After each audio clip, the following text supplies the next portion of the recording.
Hi, my name's Jess, and I am a nerd. No, seriously, I am a freaking nerd. I love reading books.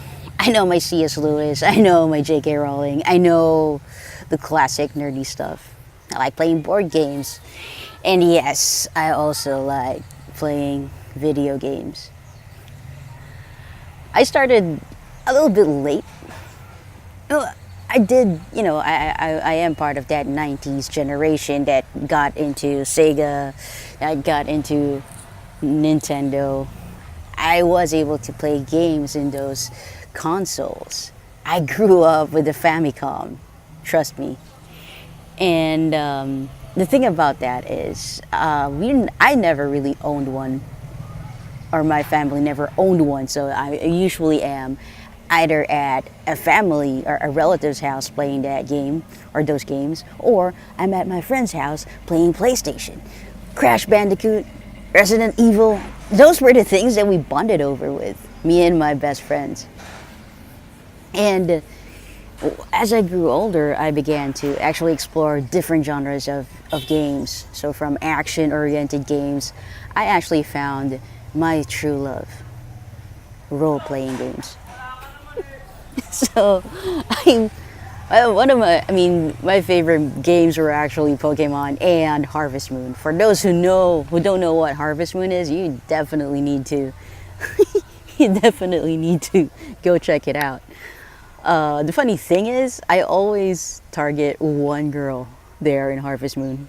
For those who know the game, Karen is my go-to girl. Yeah, she's the shopkeeper's daughter, the blondie. Why? I don't know why, because she looks like a badass. That's why I wanted her. Anyways, I felt like it's very difficult to court her.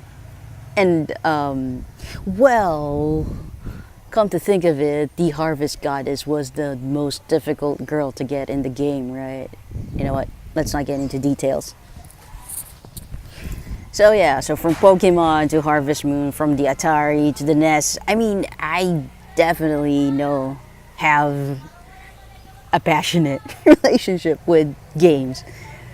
So come college, when my ex introduced me to Warcraft, I gotta say that I really got so hooked into it. And during that time, it was just in the PlayStation. I do not have a PlayStation, but they had a PlayStation. So guess what? I was always at my ex's house when I was back in college. During the time that I was in college, and we were together, of course. During my free time, I was always in her house. I got the keys from her, and I'm like, okay, I'm just gonna be in your room. I'm gonna be playing Warcraft. That's how it is. That's how it was back in college. I got so addicted to Warcraft that I even cut classes just so that I could finish the game. And I did not play games for the sake of the gameplay. No, it wasn't that. I was in it for the storyline.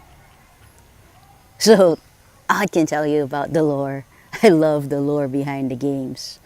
So I can tell you about Hyrule. I can tell you about Lordaeron or how Dalaran came to be. I can tell you the story about Stormguard and Stormwind. And honestly, that's what got me hooked in these games. I love Chrono Trigger because its storyline is so unique. Okay, we're not gonna go storyline per storyline, but I'm just trying to prove one thing here.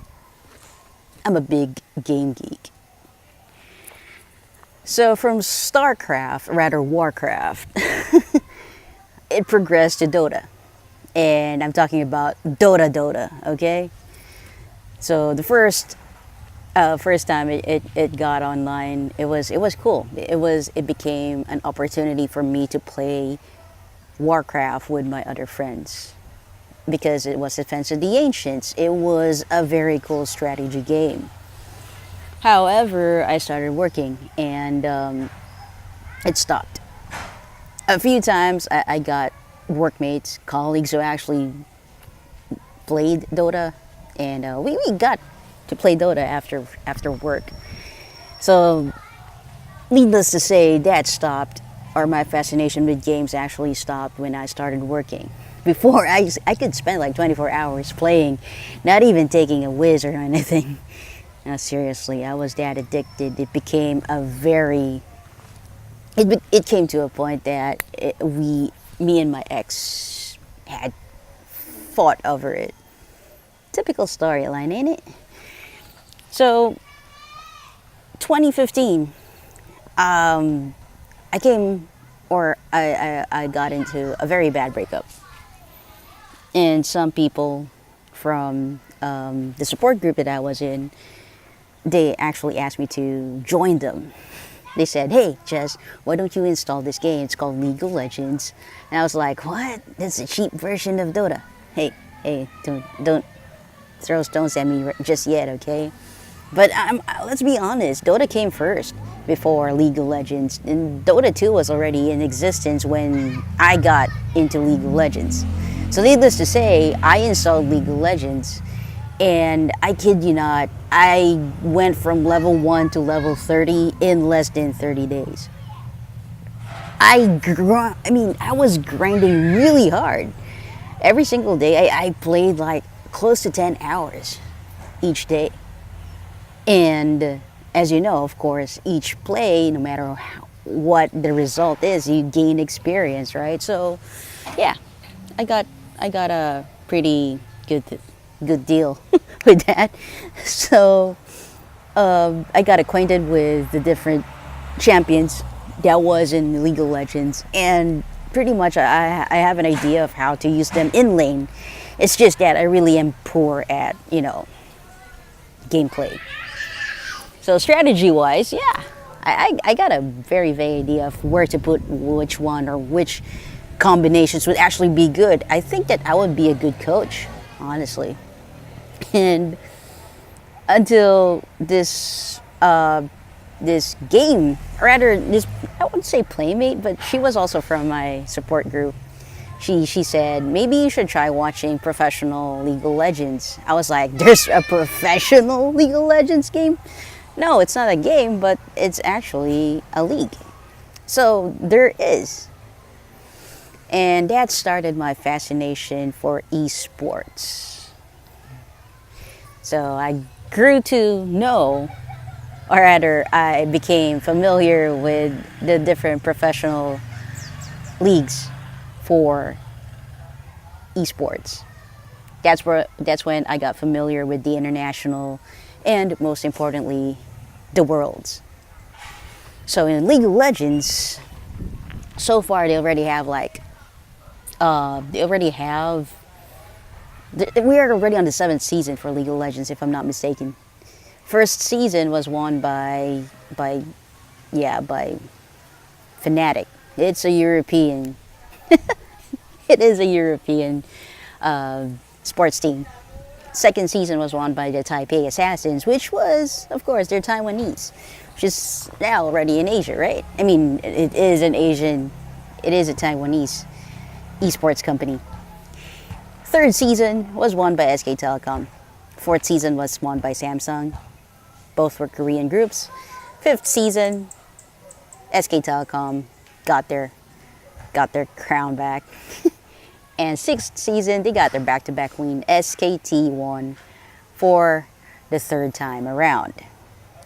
Or rather, on the 7th season. So we are on the 8th season, right? 2018 is the 8th season. So they lost. And it was like a downfall of an institution, but I'm not going to go in depth in that. So I got into the scene when this was already happening. 2015, it was already the Worlds, and I got acquainted with the team SK Telecom. Now, I won't take anything away from all the other teams, but what really attracted me with SK Telecom is not because that they're always winning, it's because of their gameplay. It's well structured, it's like a well-oiled machine, everyone has parts in place. I mean, everyone has parts to play, and you play your part well, you're gonna win. And they had this mastered up to a T. They were the masters of strategic gameplay, strategic team playing play. That means that you have to sacrifice some individual glory in order for the team to win. That's what SKT is. That's how SKT gameplay is in a nutshell. They do have their own superstars. I mean, for crying out loud, on their mid lane is Faker, the one and only best player of League of Legends. This kid, man, seriously, he has me blown every single time he plays. Yeah, it even came to a point that I watch his streams. Yes, I do watch his streams just so that I could watch him play. But you know what? He never gives out anything. It's just that he's just freaking good. Okay, not all championships under his watchful eye or under his hands or control is gonna spell victory. He is also human after all, and it is a team. It is a team game, right? But what I like about Faker, this kid, right, he has a good mix of arrogance and humility. He definitely has a good balance of it.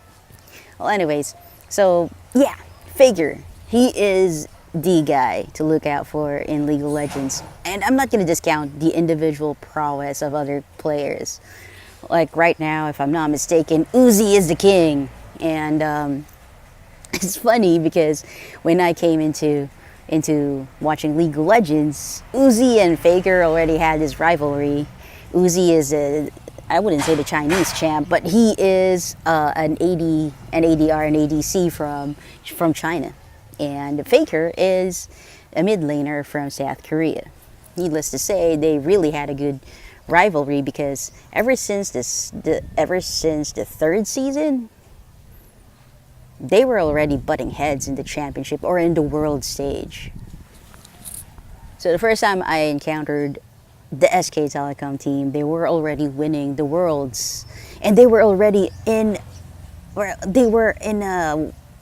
winning streak. They have not lost, or they have not dropped a single game ever since the group stages, the semifinals, and then there's the finals. But they did eventually drop a game on the finals. So yeah, they had one loss, and it has not been repeated ever since. So that's how well established this SK Telecom team is. And throughout the years, you really can't blame people. Some people really want glory. It's not just money. Sometimes it's also the glory, right? You can't really shine in a setup wherein team play is really highlighted, and if there is already shall we say a superstar in the group, it's very difficult for your individual achievements to be noticed. So the best team, in my opinion, the best team that ever was created got disbanded. So 2016 SK Telecom, suddenly they were torn to pieces, and it wasn't the same after that. So from the best team fighting team, well, they are still one of the best team fighting teams ever because of their strategy, right? And I don't know why I'm dissecting this, but I guess it's just the nerdy me that is coming out. But what I'm really am excited about, or why I am sharing this, is because it is October. It is going to be the Worlds once again. It's going to be starting on Thursday, October 11th, my time. But it is going to be starting October 10th because it's in the western side of the world. I really forgot where it's going to be held. I believe last year it was in Brazil. Maybe it's in France this year. I really forgot. I'm going to go check that. Yeah, it's the Worlds. My favorite team won't be in it this time. I got a feeling that China's going to be getting this World Cup this year, but who knows? These Koreans always have a way of getting into the finals and getting that gold, except for Rift Rivals and the mid-season invitationals, which sucks.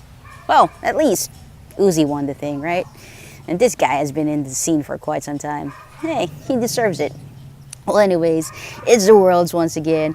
It's gonna be Maybe it has something to do with. I'm pretty sure you won't be you won't be feeling my presence that much because I'm pretty sure I'm gonna be stuck on YouTube watching each elimination game. Well, the playoffs is the group stage. The playoffs is really just a round robin kind of thing. But yeah, it's gonna be a month-long event, and I really can't wait to see who's gonna be in the finals. But I'm gonna enjoy every single game that happens. So yes, I'm back on the League of Legends hype train. The thing is, I never left. But yeah, 2018 was really not a good year for SKT. Kind of like me, it's not really a good year for me. So I'm not saying that SKT and I had shared the same destiny, but I really hope that they pick up 2019 because it would be nice to see them in the world stage, flying their flag high and proud once more. Well, that's it. Maybe this is just a side note. Let you guys know I'm not going to be around for quite some time. Maybe I'm going to be able to put up a few, bits and pieces every now and then. But yeah, my YouTube's going to be LOL eSports for sure. So I hope you guys are having a good Tuesday and ciao.